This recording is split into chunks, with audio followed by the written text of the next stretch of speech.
Kosuke Nozaki, a Japanese tycoon with assets worth over 1.3 billion yen. Famous for his lustful lifestyle, he even claimed to have slept with 4,000 women. At 77, he married a 22-year-old AV actress as his young bride. But less than 3 months into the marriage, he was found dead in his own home. Nearly 3 years later, police finally identified the killer of Kosuke Nozaki. His 25-year-old wife was arrested. What really happened between this couple? What drove her to take her husband's life?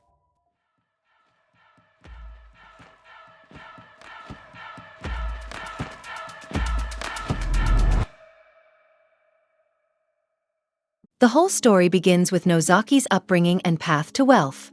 In 1941, Nozaki was born in Tanabe City, Wakayama Prefecture. He was the third of 7 siblings. His family of origin was not wealthy, and with so many mouths to feed, expenses were high. After finishing junior high school, Nozaki dropped out and entered the workforce early to start earning money. However, his goal wasn't just to improve his living conditions. Ever since a 30-something widow in his village gave him his sexual initiation at age 14, he developed an intense fascination with sex. This obsession would later become the key to his success, but it also ultimately cost him his life. Nozaki took various jobs, collecting scrap metal, working as a beer salesman, and every time he saved a little money, he immediately spent his earnings on women in town. Driven to earn more money to find more women, he worked extremely hard. Once, after delivering beer, he spotted a strange white object in a ditch filled with filthy water. Curiosity made him pick it up. It was a used condom. Nozaki had heard of condoms before but had never used one. Realizing he needed such things himself, he inquired about the price, only to discover he couldn't afford them. Japan was then in its post-war recovery phase, and many raw materials were under strict control. Rubber, the key material for condoms, was expensive, so condoms became prohibitively costly. Given Japan's price levels at the time, condoms costing 100 yen each were only affordable to the middle class and above. As Japan's economy gradually recovered, a significant middle class had emerged.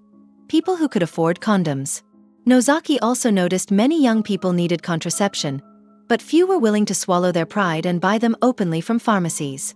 Spotting this business opportunity, Nozaki wasted no time. He began bulk purchasing condoms from pharmacies and went door to door selling them, specifically targeting those with purchasing power. His sales tactic was particularly unconventional. He would visit housewives when their husbands weren't home, demonstrate how to use condoms, and sell directly to them. This sales approach made him a fortune, so he quit his beer sales job to focus solely on selling condoms. And so, Nozaki earned his first bucket of gold. After that, Nozaki took this money to Tokyo, and that's where his real path to wealth began. Loan sharking. All around the world, it's an industry of obscene profits. And in Japan at the time, there were no caps on private lending rates. In fact, to stimulate economic recovery, the government simply turned a blind eye. Nozaki's lending business flourished, and the money came pouring in. Next, he dove into real estate, and his timing couldn't have been better. With cash on hand, he bought land, built houses, and scaled up his operations. Later, he even opened a brewery back in his hometown. Step by step, these moves catapulted Nozaki up the social ladder, turning him into a successful entrepreneur with assets worth billions of yen. But unlike other wealthy businessmen, Nozaki avoided public events. He kept a low profile, lingering instead around the clubs of Tokyo and Osaka, always surrounded by women. By this stage, his standards for women had risen. He no longer cared for the hostesses of nightclubs. Instead, he set his sights on women who were young, beautiful, and held respectable jobs. Of course, romance wasn't part of the deal. His approach was always blunt and direct. If he spotted a woman he liked on the street, he would walk right up and say, "Spend one night with me. How about 400,000 yen? If she refused, then 500,000 yen? He even assembled a specialized team whose sole job was to scout women for him. If they saw someone who caught his eye, they would approach her directly and ask, "Would you like to spend a beautiful night with a millionaire?" As crude as it sounds, the results were shockingly effective. Nozaki was never short of women around him. Originally, he thought he would spend the rest of his life this way, quietly and indulgently. But in 2016, something happened, and it threw Nozaki into the spotlight. In February 2016, police in Tanabe City received a call from a man reporting a burglary. Said the home was burgled. The loss exceeded 60 million yen, and the caller was none other than the wealthy tycoon, Nozaki. According to Nozaki, a chest containing jewelry worth more than 50 million yen was gone, along with a leather bag holding 6 million yen in cash. He pointed to the culprit, Mari Miyahara, a foreign model introduced to him by a Tokyo nightclub. Nozaki admitted he had a soft spot for foreign women. He had spent 1 million yen to be with her, and soon they started a relationship. Miyahara often traveled from Tokyo to Nozaki's home in Tanabe to accompany him. Nozaki, generous as always, would hand her 400,000 or 500,000 yen each time. As their relationship deepened, Nozaki let down his guard. Sometimes, he even left her alone in the house. But this time, she took advantage of the opportunity. When no one was home, she swept up the valuables and vanished. Fortunately, the entire process was caught on the home security cameras. Ironically, Miyahara underestimated Nozaki's wealth. The most valuable items in the house weren't the cash or jewelry at all, but the paintings on his walls, one of which alone was worth 250 million yen. Eventually, Miyahara was arrested by Japanese police. With surveillance footage and other damning evidence, she couldn't argue her way out. She had no choice but to accept prison time. In an interview afterward, Nozaki said what angered him most wasn't losing the money, but being betrayed by Miyahara's lack of trust. After all, money was the one thing he never lacked. He even declared in front of reporters, "To me, 100 million yen is nothing more than waste paper." When the media broadcast those words, they sparked an uproar across Japan. Originally, the gossip about old man Nozaki spending money on prostitutes only circulated within Wakayama Prefecture, with few people actually knowing about it.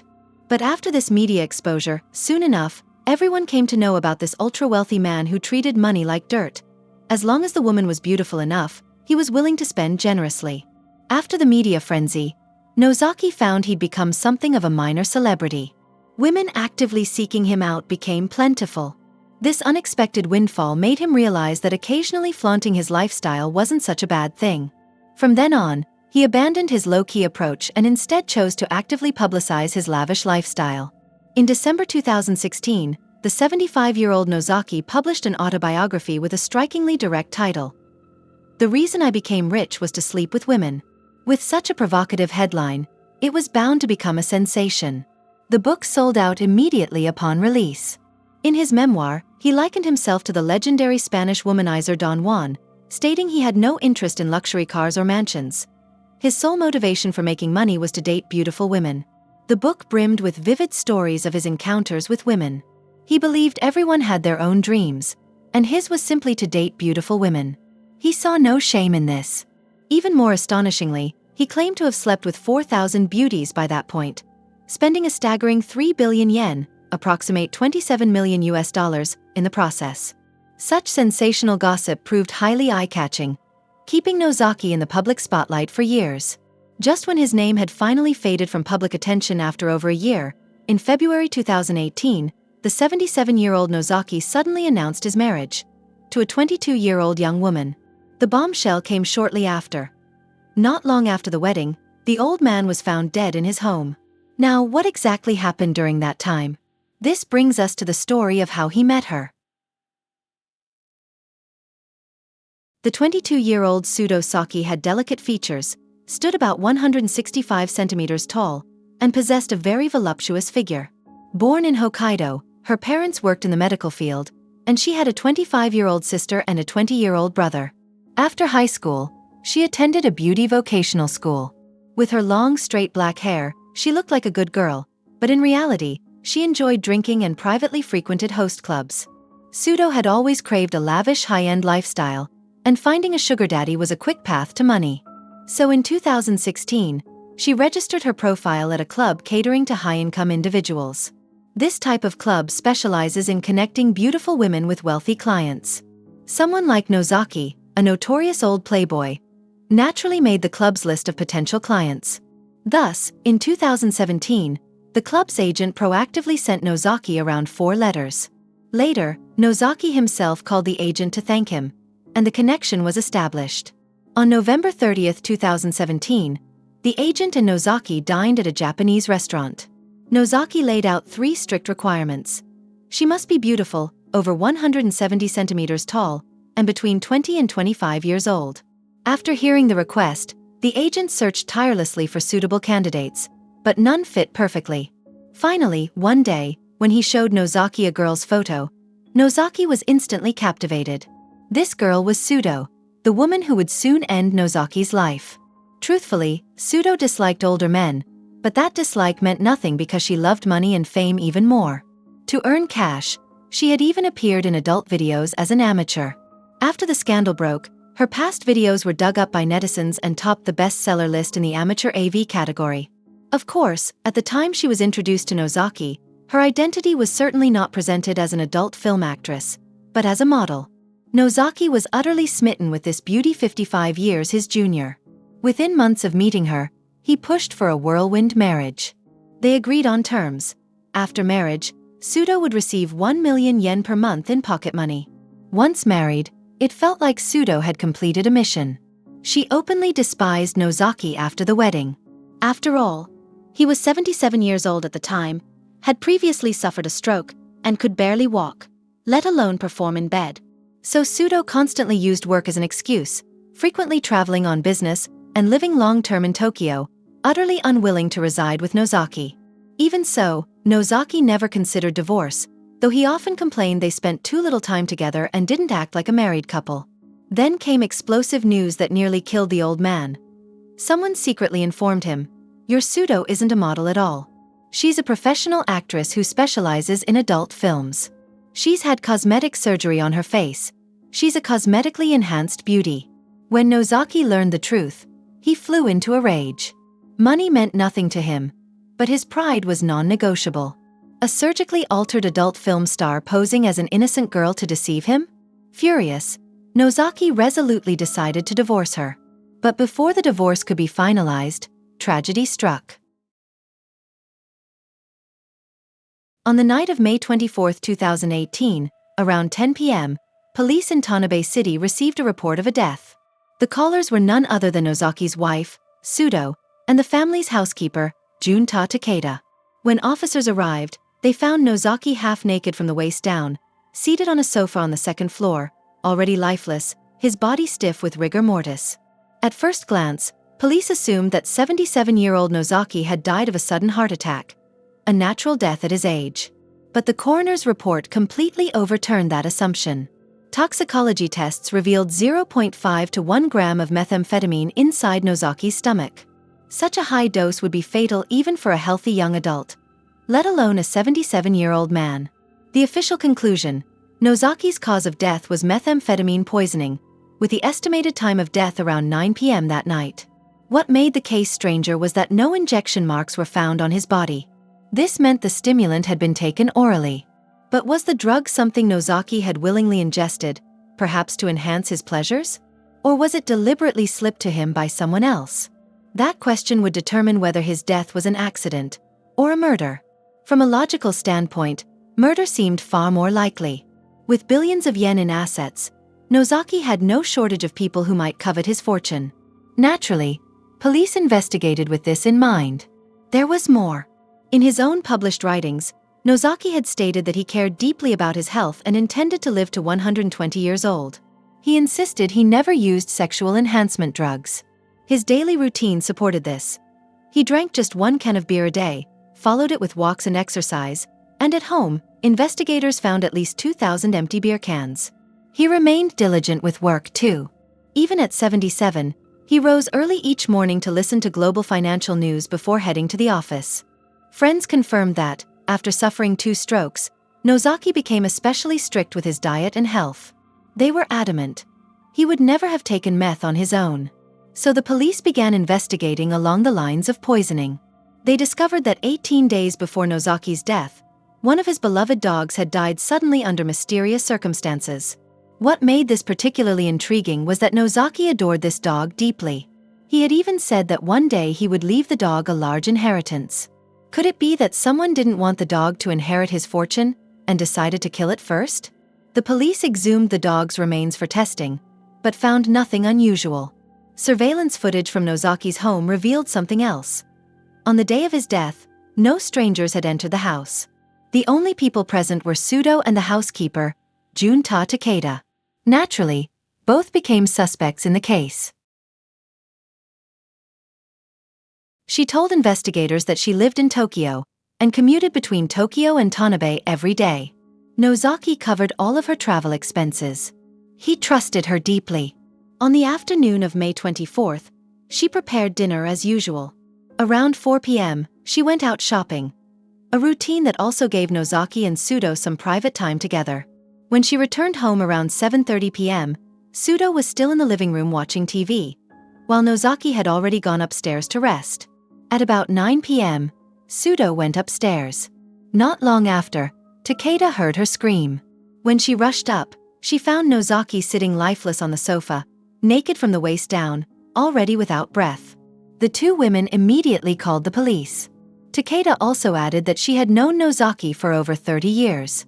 Back in the day, she was a beautiful young woman herself, and even had a romantic relationship with Nozaki. Later, she borrowed money from him to open a bar. But business was bad, and it soon went under. Nozaki helped her out by hiring her as his housekeeper. From then on, she managed every detail of his daily life with great care. Later in life, after suffering strokes, Nozaki became incontinent. He had to wear adult diapers around the clock, and it was Takeda who cared for him through all of this. By contrast, Nozaki's wife, Sudo, did nothing.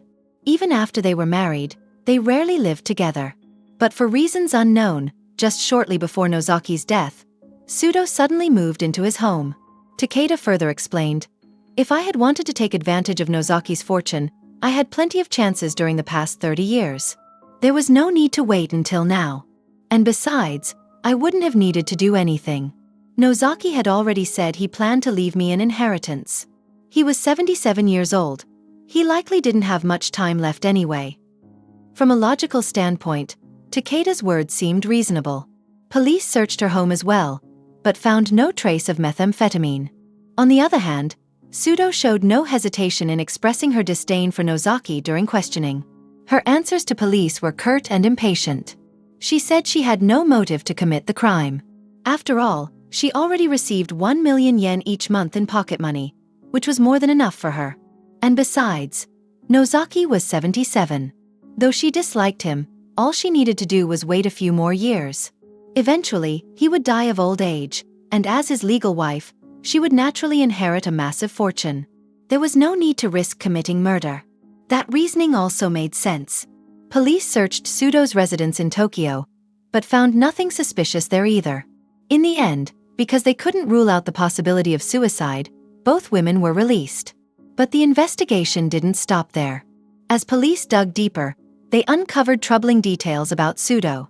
From her student days, she was vain and materialistic. She loved shopping and dressing herself up, though it was unclear where her money came from. She constantly flaunted expensive clothes and handbags on social media. She also frequented host clubs, and it was said that she moved from Hokkaido to Tokyo because she had fallen for a particular host. Her marriage to Nozaki was never about love. It was purely about money. She even kept the marriage a secret from her own family, a clear sign that she only intended to cash in. Coincidentally, just 2 months earlier, Nozaki had undergone a medical exam. Everything checked out normal. Yet, within 3 months of their marriage, both Nozaki and his dog were dead. Even more suspicious, after Nozaki's death, Sudo showed not the slightest hint of grief. Not even a feigned sadness. Whether facing the media or at the funeral, she always appeared with a smile on her face. According to friends of Nozaki, once he discovered that Sudo had acted in adult films, he had already decided to divorce her. The divorce papers were even prepared. It's likely that Sudo realized once the divorce went through, she would get nothing. So she no longer had time to simply wait out Nozaki's death. Instead, she may have chosen to take the risk. From the perspective of motive, Sudo's suspicion was indeed very strong. On April 28, 2021, the prime suspect, Sudo, was formally arrested on charges of murder and violating the Stimulant Control Act. The police had uncovered key evidence from Sudo's phone. It turned out that before Nozaki's death, Sudo had used her phone to search for how to use stimulants and where to buy stimulants.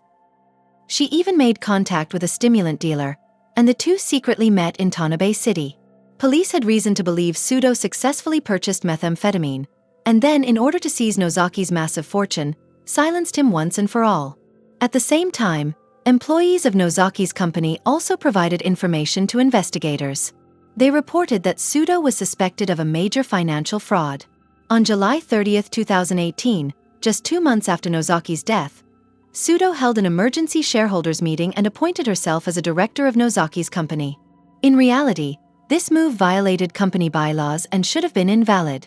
Yet, just 1 month after taking that position, Sudo had the finance team transfer 38.3 million yen into her personal account. Her plan was to move to Dubai and live there.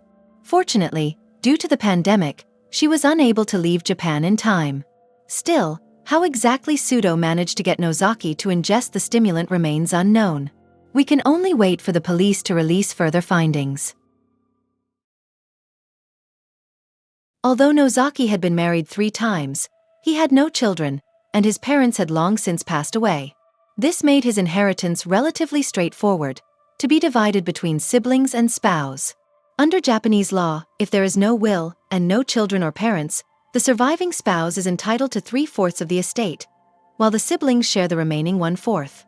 That meant Nozaki's death stood to benefit Sudo the most.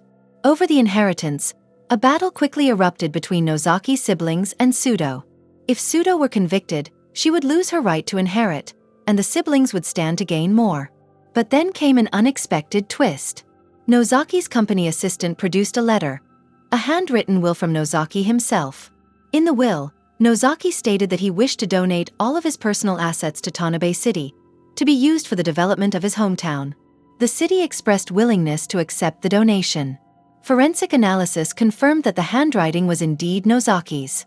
If this will is upheld, the siblings would receive nothing. Sudo, however, as the legal spouse, could still claim a portion, as much as 50%, but only if she is not convicted. Naturally, the siblings were outraged and filed a lawsuit challenging the validity of the will. As of now, the question of how Nozaki's estate will ultimately be divided remains unresolved. This inheritance dispute will likely only reach its conclusion once the truth of the case itself finally comes to light. In November 2021, Nozaki's former housekeeper, Junta Takeda, who had already left Japan, published a book, clearly cashing in on the publicity surrounding Nozaki's death. Takeda truly showed her business instincts here. Perhaps after working for a savvy tycoon like Nozaki for so many years, she had picked up a thing or two about making money. At present, the book is listed on Amazon for 1,430 yen. Already far more expensive than that single condom which had once launched Nozaki's rags to riches story. That's all for now. If you enjoyed this case, don't forget to like and subscribe. Follow Case Diaries. There are plenty more cases coming your way. Got thoughts on today's story? Drop them in the comments below. I'd love to hear what you think. See you in the next one.